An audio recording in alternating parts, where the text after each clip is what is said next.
নমস্কাৰ, এই মুহূৰ্তত আহি পৰিছে অসমবাসী ৰাইজৰ কাৰণে কেইবাটাও গুৰুত্বপূৰ্ণ খবৰ।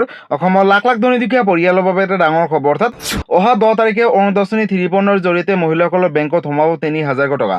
লগতে হাজাৰ হাজাৰ মহিলাৰ নাম কৰ্তন কৰিব অৰুণোদয় আঁচনিৰ পৰা। এইটো কাম কৰক, নহ'লে নাপাব অৰুণোদয় আঁচনি 3,000 টকা।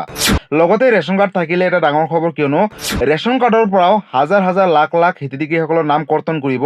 যদি এইটো কাম নকৰে তেনেহ'লে নাপাব ৰেচন কাৰ্ডৰ জৰিয়তে বিনামূলীয়াকৈ সামগ্ৰী। লগতে ৰাজ্যৰ লাখ লাখ পৰিয়ালে পাব চৰকাৰী প্ৰশিক্ষণ। অৰ্থাৎ যিসকলে পৰিয়ালে পোৱা নাই, কিন্তু কেনেকৈ আবেদন কৰিব, কি কি নথি পত্ৰৰ প্ৰয়োজন হ'ব, ক'ত কৰিব, সবিশেষ জানিব এইটো ভিডিঅ'ৰ মাধ্যমত। গতিকে ভিডিঅ'টো সম্পূৰ্ণকৈ চাওক আৰু ভালদৰে বুজি লওক। তো বলক ভিডিঅ'টো আৰম্ভ কৰোঁ। আৰু আজিৰ প্ৰথমটো খবৰ হৈছে ৰাজ্যৰ লাখ লাখ দুখীয়া দৰিদ্ৰ পৰিয়ালৰ বাবে এটা ডাঙৰ খবৰ, কিয়নো অহা 10 তাৰিখে অৰুণোদয় আঁচনি 3.0 ৰ জৰিয়তে মহিলাসকলৰ বেংকত সোমাব 3,000 টকা। কিন্তু কোনসকল মহিলাই লাভ পাব, কাৰ কাৰ নাম কৰ্তন কৰিব, আপডেটটো চাই লওক। আগষ্ট মাহৰ পৰা প্ৰদান কৰা হ'ব অৰুণোদয় আঁচনিৰ ধন। বহু হিতাধিকাৰীসকলৰ নাম কৰ্তন হ'ব তালিকাৰ পৰা। কোনে কোনে বঞ্চিত হ'ব অৰুণোদয় আঁচনি 3.0 ৰ পৰা? বহু হিতাধিকাৰীসকলৰ নাম কৰ্তন হ'ব অৰুণোদয় আঁচনিৰ পৰা বুলি ইতিমধ্যে ঘোষণা কৰিছে চৰকাৰে।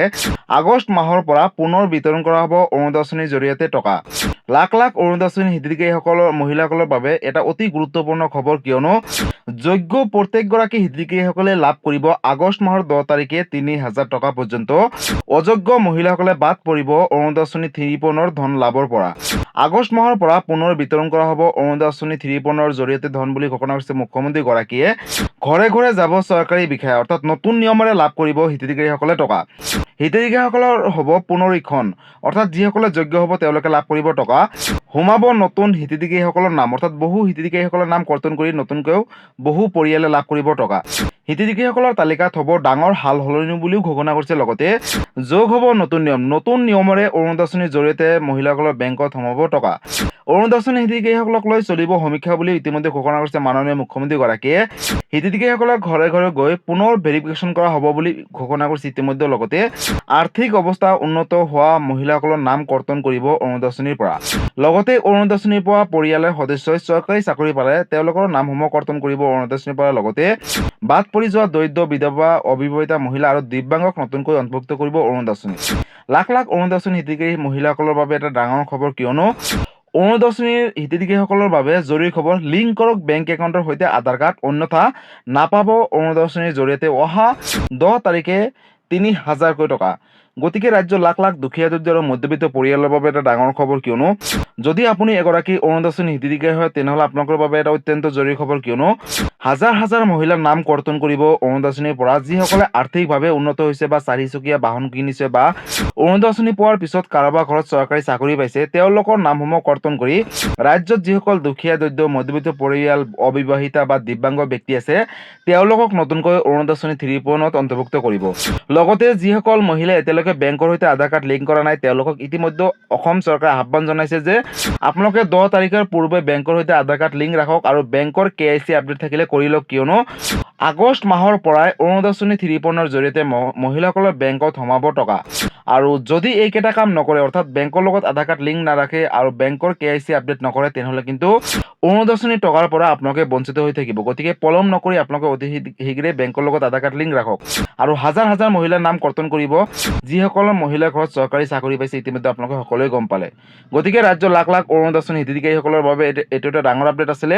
এই ভিডিঅ'টো ৰাজ্যৰ সকলো মহিলাসকলৰ মাজলৈ শ্বেয়াৰ কৰি দিব।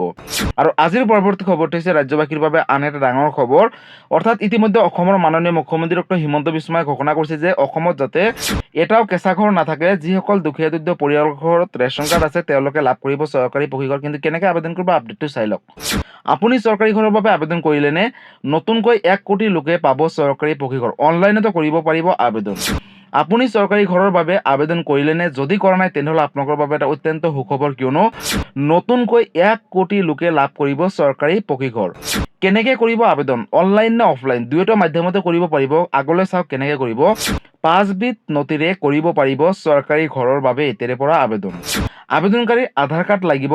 পৰিয়ালৰ সদস্যসকলৰ বৰ্তমান আধাৰ কাৰ্ড লাগিব। আধাৰৰ সৈতে প্ৰমাণ পত্ৰ লাগিব। আবেদনকাৰীৰ সক্ৰিয় বেংক একাউণ্ট লাগিব। লগতে আয়ৰ প্ৰমাণ পত্ৰ লাগিব। মাটিৰ দলিল প্ৰয়োজন হ'ব আবেদনৰ সময়ত বুলিও ঘোষণা কৰিছে। লগতে প্ৰথমতে আপুনি যাব লাগিব official website PMAYSMIS.gov.in official website. আবেদনৰ পূৰ্বে কৰা হ'ব যোগ্যতা নিৰ্ধাৰণ অৰ্থাৎ আপুনি যোগ্য হয় নে নহয় চৰকাৰী ঘৰৰ বাবে। তাৰ পাছতে আপুনি ঘৰত বহিয়ে কৰিব পাৰিব অনলাইনৰ মাধ্যমত আবেদন। আবেদন সম্পূৰ্ণ হ'লে ঘৰৰ তালিকাত অন্তৰ্ভুক্ত হ'ব হিতাধিকাৰীসকলৰ নাম। তালিকাত নাম আহিলে লাভ কৰিব চৰকাৰী প্ৰশিক্ষণ। গতিকে ৰাজ্যৰ লাখ লাখ দুখীয়া দৰিদ্ৰ আৰু মধ্যবিত্ত পৰিয়ালৰ বাবে এটা অত্যন্ত সুখবৰ, কিয়নো যদি আপোনালোকে এতিয়ালৈকে চৰকাৰী ঘৰ পোৱা নাই বা আবেদন কৰিছিলে কিবা কাৰণত আপোনালোকৰ লিষ্টখনত নাম অহা নাই, তেনেহ'লে চিন্তাৰ কোনো প্ৰয়োজন নাই। ৰাজ্যত নতুনকৈ তথা দেশত 1 কোটি চৰকাৰী ঘৰ নিৰ্মাণ কৰিব। যিসকল দুখীয়া দৰিদ্ৰ পৰিয়ালৰ ঘৰত কেঁচা ঘৰ আছে, ৰেচন কাৰ্ড থকা প্ৰতিটো পৰিয়ালে লাভ কৰিব চৰকাৰী পকীঘৰ। যদি আপোনালোকে মোবাইলত আবেদন কৰিবলৈ অসুবিধা হয় ঘৰত বহিয়ে, তেনেহ'লে আপোনালোকে ওচৰ চুবুৰীয়া CSC চেণ্টাৰ দোকানৰ সৈতে যোগাযোগ কৰি অনলাইনৰ মাধ্যমত আপোনালোকে চৰকাৰী ঘৰৰ বাবে আবেদন কৰিব পাৰিব। লগতে চৰকাৰী ঘৰ আবেদন কৰাৰ আগতে আপোনালোকে যোনটো বেংক একাউণ্ট দিব, সেই বেংকৰ সৈতে আধাৰ কাৰ্ড লিংক থাকিব লাগিব, লগতে মোবাইল নম্বৰটো লিংক থাকিব লাগিব, যাতে এইকেইটা কাম কৰিহে আপোনালোকে অনলাইনৰ মাধ্যমত চৰকাৰী ঘৰৰ বাবে আবেদন কৰে। গতিকে এইটো এটা ডাঙৰ আপডেট আছিলে। আজিৰ পৰৱৰ্তী খবৰটো হৈছে ৰেচন কাৰ্ডক লৈ এটা ডাঙৰ আপডেট আহিছে। আপডেটটো এবাৰ চাই লওক। কাৰ কাৰ হাতৰ পৰা যাব ৰেচন কাৰ্ড? চৰকাৰৰ নতুন নিয়মেৰে ৰাজ্যজুৰি তুলিছে জোকাৰণি। ৰেচন কাৰ্ডৰ হিতাধিকাৰীসকলৰ বাবে এটা বিগ ব্ৰেকিং নিউজ, কিয়নো চৰকাৰে এটা ডাঙৰ সিদ্ধান্ত কৰিছে যে বাৰ্ষিক 4 লাখ টকাতকৈ অধিক আয় থকা লোকে নাপাব এতিয়াৰে পৰা ৰেচন কাৰ্ড। 4চকীয়া বাহন থাকিলেও নাপাব ৰেচন কাৰ্ড বুলি ইতিমধ্যে ঘোষণা কৰিছে অসম চৰকাৰে। লগতে চৰকাৰী চাকৰি থকা পৰিয়ালে নাপাব ৰেচন কাৰ্ড। যদি পাইছিলে তেওঁলোকৰ নামসমূহ ৰেচন কাৰ্ডৰ পৰা কৰ্তন কৰিব। ইনকাম টেক্স দিয়া পৰিয়ালেও নাপাব ৰেচন কাৰ্ড। যদি পাইছিলে তেনেহ'লে তেওঁলোকৰ নাম কৰ্তন কৰিব। ৰেচন কাৰ্ডক লৈ পুনৰ ঘৰে ঘৰে চলিব জৰীপ বুলিও ইতিমধ্যে অসম চৰকাৰে ঘোষণা কৰিছে। শীঘ্ৰেই এনে ৰেচন কাৰ্ড থকা লোকক স্বচ্ছাই সমৰ্পণ কৰাৰ নিৰ্দেশ জাৰি কৰিছে প্ৰশাসনে। অন্যথা অযোগ্য বিবেচিত হ'লে কৰ্তন কৰিব ৰেচন কাৰ্ডৰ পৰা তেওঁলোকৰ নাম। গতিকে ৰেচন কাৰ্ডক লৈ এটা বিগ ব্ৰেকিং নিউজ ৰাজ্যৰ লাখ লাখ কোটি কোটি ৰেচন কাৰ্ডৰ গৰাকীসকলৰ বাবে। সলনি হ'ল ৰেচন সংগ্ৰহৰ নিয়ম। 31 জুলাইৰ পূৰ্বে লিংক কৰিব লাগিব মোবাইল নম্বৰ। আগলৈ চাওক কেইবাটা আপডেট আহিছে ৰেচন কাৰ্ডক লৈ। ৰেচন কাৰ্ডৰ হিতাধিকাৰীসকলৰ বাবে এটা ডাঙৰ খবৰ। সম্পূৰ্ণ নতুন নিয়মেৰে সংগ্ৰহ কৰিব লাগিব ৰেচন কাৰ্ডৰ জৰিয়তে বিনামূলীয়াকৈ সামগ্ৰী। 31 জুলাইৰ পূৰ্বে ৰেচন কাৰ্ডৰ গৰাকীসকলে লিংক কৰিব লাগিব মোবাইল নম্বৰ, অৰ্থাৎ পূৰ্বৰ দৰে নহ'ব, অন্যথা নাপাব ৰেচন কাৰ্ডৰ জৰিয়তে বিনামূলীয়াকৈ সামগ্ৰী তথা চাউল। আধাৰ কাৰ্ডৰ সৈতে ৰেচন কাৰ্ডত লিংক কৰিব লাগিব এতিয়াৰে পৰা মোবাইল নম্বৰ বুলি ঘোষণা কৰিছে চৰকাৰে। লগতে ৰেচন আনিবলৈ যাওঁতে লগত নিব লাগিব লিংক থকা মোবাইল নম্বৰ।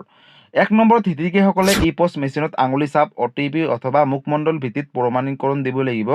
দ্বিতীয়তে ই-পষ্ট স্ক্ৰীণত হিতাধিকাৰীসকলৰ পঞ্জীয়ন হৈ থকা মোবাইল নম্বৰ দিব লাগিব। লগতে ই-পষ্ট মেচিনত হিতাধিকাৰীসকলৰ মোবাইল নম্বৰ অন্তৰ্ভুক্ত অথবা নিশ্চিত কৰিব লাগিব আৰু হিতাধিকাৰীসকলে উপস্থিত থাকিব লাগিব। একেটা মোবাইল নম্বৰ একেলগে একাধিক ৰেচন কাৰ্ডতো পঞ্জীয়ন নহ'ব এতিয়াৰে পৰা। SMS-ৰ জৰিয়তে মোবাইল নম্বৰ OTP প্ৰেৰণ কৰিব। লগতে হিতাধিকাৰীসকলে নিজৰ মোবাইলত OTP লাভ কৰিব। ই-পষ্ট মেচিন সেয়া অন্তৰ্ভুক্ত কৰিব লাগিব। মোবাইল নম্বৰটো প্ৰাইমাৰী ভেৰিফাইড মোবাইল নম্বৰ হিচাপেও চিহ্নিত কৰা হ'ব। লগতে 31 জুলাইৰ পূৰ্বে প্ৰতিজন হিতাধিকাৰীসকলে কৰিব লাগিব এই কাম। নকৰিলে কিন্তু আপোনালোকে ৰেচন কাৰ্ডৰ জৰিয়তে চাউল, অন্যথা যিখিনি বিনামূলীয়াকৈ অৰ্থাৎ বজাৰতকৈ অতি কম দামতে সামগ্ৰী, সেই সামগ্ৰীখিনিৰ পৰা কিন্তু আপোনালোকে বঞ্চিত হৈ থাকিব। গতিকে ৰাজ্যৰ লাখ লাখ ৰেচন কাৰ্ডৰ গৰাকীসকলৰ বাবে এটা অত্যন্ত জৰুৰী খবৰ। যদি আপোনাৰ ঘৰত ৰেচন কাৰ্ড আছে তেনেহ'লে আপোনালোকে পলম নকৰি অতি শীঘ্ৰেই মোবাইল নম্বৰটো আপোনালোকে আপডেট দিয়ক। আৰু তাৰ বাবে আপোনালোকে য'ৰ পৰা ৰেচন কাৰ্ডৰ চাউল লয়, অৰ্থাৎ ৰেচন কাৰ্ডৰ দোকানীৰ সৈতে যোগাযোগ কৰি আপোনালোকে অনলাইনৰ মাধ্যমত তেওঁলোকে লগত যোগাযোগ কৰি মোবাইল নম্বৰটো আপডেট দিয়াই লওক। কাৰণ এতিয়াৰে পৰা চৰকাৰে নতুন নিয়মেৰে ৰেচন কাৰ্ডৰ জৰিয়তে দিব চাউল, লগতে কেইবাবিধো সামগ্ৰী। কাৰণ 1 আগষ্ট তাৰিখৰ পৰা সম্পূৰ্ণ নতুন নিয়মেৰে ৰেচন কাৰ্ডৰ জৰিয়তে লাভ কৰিব সামগ্ৰী। আৰু অৰুণোদয় আঁচনিৰ পৰা আৰম্ভ কৰি চৰকাৰে কিন্তু ইতিমধ্যে কেইবাটাও বৃহৎ মন্তব্য কৰিছে। 1 আগষ্ট তাৰিখৰ পৰা চৰকাৰী যিকোনো আঁচনি আছে সেই আঁচনিখিনি পুনৰ ৰূপায়ণ কৰিব। আৰু অৰুণোদয় আঁচনিৰ জৰিয়তে 10 তাৰিখে আপোনালোকে লাভ কৰিব টকা, যদি বেংকৰ লগত আধাৰ কাৰ্ড নাই লিংক কৰি ল'ব। আৰু এই ভিডিঅ'টো ৰাজ্যৰ সকলো মহিলা তথা সকলো ব্যক্তিৰ মাজলৈ শ্বেয়াৰ কৰি দিব, যাতে এই ভিডিঅ'টো চাই সকলোৱে এইখিনি আঁচনিৰ বিষয়ে জানে আৰু এইখিনি কাম কৰি আহিবলগীয়া সময় এই আঁচনিখিনি লাভালাভসমূহ ল'ব পাৰে। যদি এইখিনি আঁচনিক লৈ কিবা সুধিবলগীয়া বা জানিবলগীয়া আপোনালোকে মোক কমেণ্ট কৰি জনাব, মই নিশ্চয় ৰিপ্লাই দিবলৈ চেষ্টা কৰিম। গতিকে বন্ধুসকল, আজি আছিলে এইটো এটা ইনফৰ্মেটিভ ভিডিঅ' আৰু গুৰুত্বপূৰ্ণ খবৰ। ভিডিঅ'টো চাই কেনেকুৱা পালে? যদি ভাল পালে চেনেলত নতুনকৈ আহিছে চেনেলটো ছাবস্ক্ৰাইব কৰিব, লাইক কৰিব। কিবা সুধিবলগীয়া বা জানিবলগীয়া আছে আপোনালোকে মোক কমেণ্ট কৰি জনাব, মই নিশ্চয় ৰিপ্লাই দিবলৈ চেষ্টা কৰিম। লগতে এই ভিডিঅ'টো ৰাজ্যৰ সকলো মহিলা তথা সকলো ব্যক্তিৰ মাজলৈ শ্বেয়াৰ কৰি দিব। ধন্যবাদ। জয় আই অসম।